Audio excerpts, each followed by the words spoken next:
Hello, I am Dr. Aravinda Lochini, consultant neonatologist and pediatrician at KIMS Cuddles, Kondapur.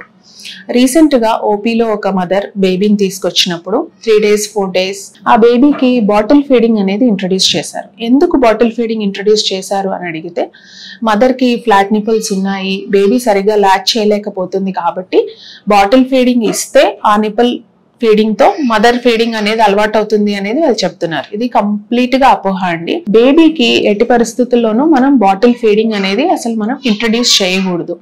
And దీనివల్ల బేబీకి చాలా problems అనేవి face చేయాల్సి ఉంటుంది. సో ఎందుకు అంటే ఫస్ట్ ఆఫ్ ఆల్ మదర్ కి ఫస్ట్ 2 days లో వచ్చేది ముర్రిపాలు అంటాం, కొలోస్ట్రమ్ అంటాము. అది వాటర్ లాగా ఉండి డ్రాప్స్ వస్తూ ఉంటుంది. అది నార్మల్ కండిషన్.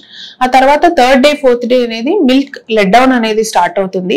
బేబీ ఫ్రీక్వెంట్ గా లాచ్ చేసి మదర్ దగ్గర పాలు తీసుకుంటూ ఉంటే మిల్క్ ప్రొడక్షన్ అనేది గ్రాడ్యువల్ గా ఇంక్రీజ్ అవుతుంది. సో ఈ లోపలే మనం తొందరపడి బాటిల్ నిప్పుల్ అనేది ఇంట్రడ్యూస్ చేస్తే బేబీ బాటిల్ నుంచి వచ్చే మిల్క్ ఫీడింగ్ కి ఈజీగా అలవాటు పడుతుంది. బికాస్ బేబీ ఎఫర్ట్ పెట్టకుండానే సక్ చేయడం అలాంటివి ఏం చేయకుండానే మిల్క్ గ్రావిటీ ద్వారా బేబీకి ఈజీగా వచ్చేస్తాయి.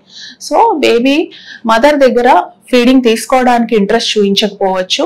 మదర్ కి ఈ టైంలోనే 4th day 5th day పాలు బాగా ఎక్కువ అయ్యి ఎంగార్జ్మెంట్ కూడా అవుతుంది. అప్పుడు మదర్ దగ్గర ఉన్న పాలు బేబీ సరిగా తాగపోవడం వల్ల తర్వాత ఫ్యూచర్ లో తనకి పాలు తగ్గిపోయి కంప్లీట్ గా బాటిల్ ఫీడింగ్ మీదే బేబీ ఆధారపడే అవకాశం ఉంటుంది. ఇలాంటి డౌట్స్ మీకు ఉన్నప్పుడు, లైక్ ఫ్లాట్ నిపుల్స్ ఉన్నప్పుడు బేబీ పట్టుకోవట్లేదా, ఆర్ ఎంగార్జ్మెంట్ అంటే మిల్క్ బాగా రావడం స్టార్ట్ అయినప్పుడు కూడా నిపుల్స్ కొంచెం ఫ్లాట్ గా అయ్యే అవకాశం ఉంటుంది.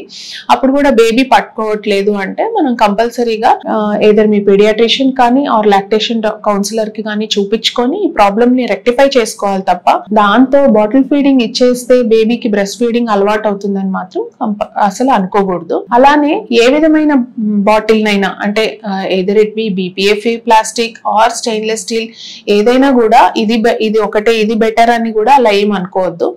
సో ఏదైనా సరే బాటిల్ ఫీడింగ్ అనేది అవాయిడ్ చేయడం అనేది చాలా తప్పనిసరి. ఇది పేరెంట్స్ అందరూ గమనించుకోవాలి అండ్ తెలుసుకోవాలి. ఒకవేళ బేబీకి వెయిట్ లాస్ ఎక్కువ ఉంది, జాండీస్ ఉంది అండ్ మదర్ దగ్గర మిల్క్ చాలా తక్కువ ఉన్నాయి అని మీ పీడియాట్రిషియన్ ఫీల్ అయ్యి ఫీడింగ్ అది అడ్వైస్ చేస్తే అప్పుడు మీరు ఎయిదర్ మదర్ మిల్క్ ని పంప్ చేసి కానీ ఆర్ అడిషనల్ ఫీడ్ ని కానీ స్పూన్ తో మాత్రమే ఇచ్చుకోవాలి. బికాస్ మనం ఎప్పుడైనా బేబీకి మదర్ ఫీడింగ్ ఇంప్రూవ్ అయిన తర్వాత డైరెక్ట్ బ్రెస్ట్ ఫీడింగ్ కి బేబీని మళ్ళీ ట్రాన్సిషన్ చేయడానికి ఈ స్పూన్ ఫీడ్స్ అనేవి హెల్ప్ అవుతాయి. ఇలాంటి డౌట్స్ మీకు ఏదైనా ఉన్నప్పుడు మీరు కంపల్సరీగా మీ డాక్టర్ని అడిగి తెలుసుకోవడం అనేది చాలా మంచిది. Thank you.